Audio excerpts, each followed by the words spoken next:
Hi! Great morning everyone! Happy blessed Sunday! So, maipapakita lang ako sa inyo history sa aking buhay. Isa sa pinakamasayang naging araw sa aking buhay. At isa rin sa masasabi kong naging success yung aking um, isang side. Naging part ng aking buhay. So, pakita ko sa inyo. Ito po siya. Ito nga po, isa sa pinaka sikat na ano ang tawag dito, dyaryo ng Pilipinas. Dito ko nakita for the first time nalagay sa dyaryo ang ating pangalan. So, Manila Bulletins at ang pinaka date na hindi ko makakalimutan, Wednesday, October 6, 2004, kung saan lumabas po ang aking LET result. So, LET stands for Licensure Exam for Teachers. Yan. So, elementary po ang ating kinuha. At hanapin natin ang ating pangalan. So, katago-tago ko po talaga itong dyaryo na. Tingnan nyo, oh. Ilang taon na siya, pero mukhang bago pa. Hindi ko rin hinighlight yung aking pangalan kasi ayaw kong masira yung kanyang authenticity. Hanapin yung pangalan ni Bansuela.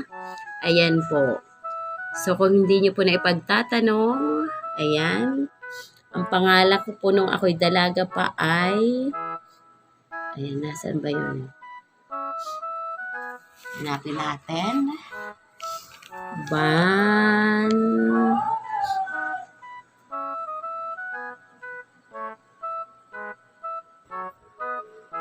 Ayun, Bansuela.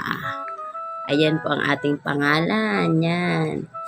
Yan yung aking maiden name nung ako'y Bansuela Irma Alcantara. So, kung hindi nyo po na pagtatanong, ang nagpaaral po sa akin, simula high school hanggang college, hanggang ako'y maging isang professional teacher ay ang aking tito at tita na si Mr. and Mrs. Ernesto Bansuela. So, ang tawag ko sa kanila ay sina Tata Erning at Nana Puring. So, actually, first cousin siya ng tatay ko.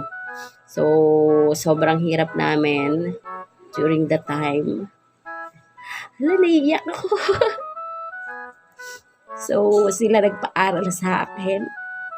So, thank you so much. Dahil sa inyong tulong, ito, naging guro tayo.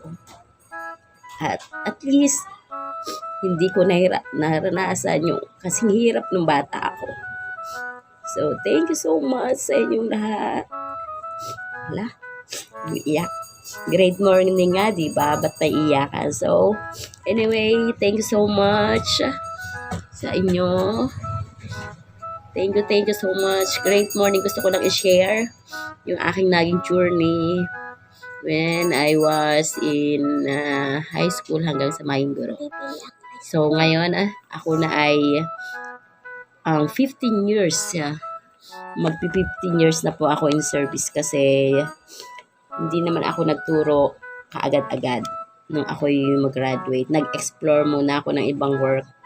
Then, 2009, doon ako pumasok ng DepEd. So, ngayon, magpi-15 years ako ng December 17.